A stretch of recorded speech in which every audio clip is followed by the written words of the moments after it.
What's up, guys? Sean here. So, I used to counsel people who were having issues with alien abduction. Generally, it was women who were having abduction experiences. And this was in 1995.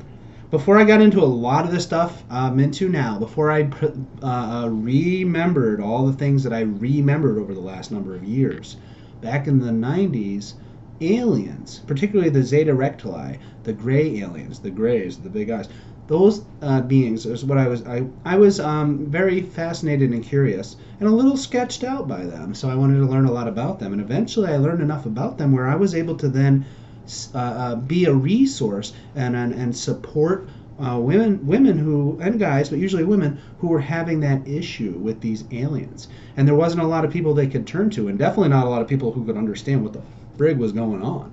So I thought it'd be interesting if I read a correspondence. I printed it out. I'm going through some old boxes and I found a lot of old stuff or whatever. But yeah, I'm going to read this just to give you an idea. Okay. I apologize if it's a little, I don't know, uninteresting, but hopefully it is interesting for you. Okay. So this is me and this woman that I don't know I was helping online with her issue. All right. So she says, so if I go like this, that's me talking. Okay. They were here again. You have a lot of screen names. Explain. This is not T.Y. Graysid. No. My mistake. They were there again, huh? Yes. How so? I tricked them this time, so I could tell. So she was being abducted on a regular basis. So how did she trick them so that she would know that they came that night? Okay, that's what she said. She says, I tied a piece of string from my right ankle to a pencil. When I woke up, the pencil was gone. Yeah, people move in their sleep, I get it. They were here. How much did we speak last time? I have had a lot of new acquaintances as of late. Why won't they leave me alone? They need you. We did not talk for very long. Need me for what? They need you genetically. You are chosen. It sucks. Are you also a chosen? No. Then how do you know so much about them? Through talking to people like yourself? Through reading many different sources from abductees to CIA stuff? No, I'm not CIA. CIA, like information that's connected to them. Oh, and I have a number of gifted friends whom possess quite a bit of psychic ability. Have your friends been in contact with them? Some, yes. And there are good and bad aliens. Psychic ability is a sign of genetic engineering and experimentation by them. Explain the good and bad. Psychic ability is something everyone is born with. All humans have it, just different degrees, and most don't acknowledge it and don't realize it. The Greys, I'm sure you're familiar with. The Greys with the big eyes. Yes, I have memories of the Greys. The potential for psychic abilities is present at birth. Only through the proper engineering can the proper neurons be activated. Tell me more about the Greys. Now again, this is I've learned a lot since this time period. But anyway, I thought you'd find it interesting. They are the bad ones. They abduct thousands every night. They don't want to be discovered by the general population. They have made deals with our government. They don't like to reveal their agenda. They don't follow the universal law of non-interference. Ooh, I got to talk to you guys about the universal law of non-interference one of these days. They take more women than guys. Yes, the FBI supplies them with the genetic data of potential abductees.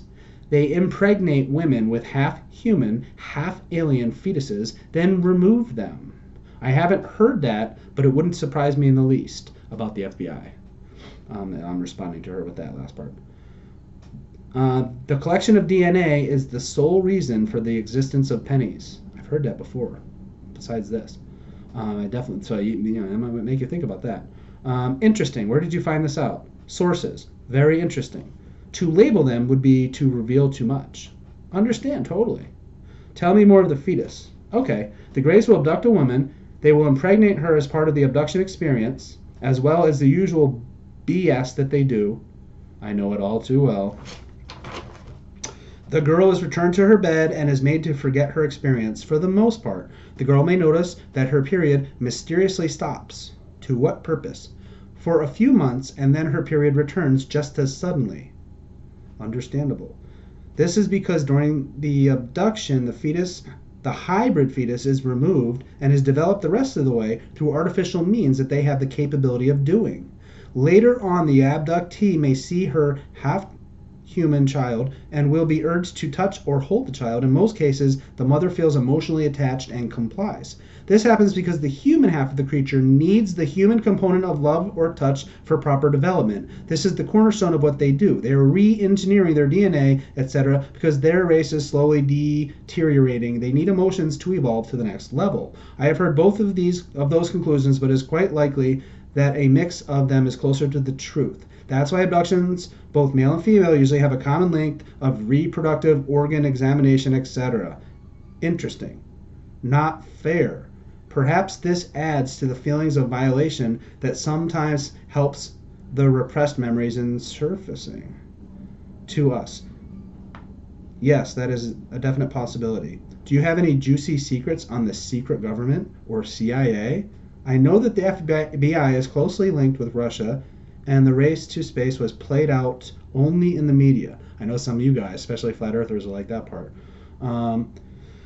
Yes, there are joint bases on the moon and possibly Mars, I heard. When Kennedy spoke about going to the moon by the end of the decade, we were already there, I heard. In truth, that goes against the flat earth stuff. But anyway, in truth, the two competitors were in fact working to find a plausible application for technology discovered from crash sites. That makes sense. The moon landing seen by the public took place entirely in a television studio to justify the space program. Neil Armstrong is a good actor then. He was not acting. He honestly believed he landed on the moon. That's pretty good mind control on the government's part then.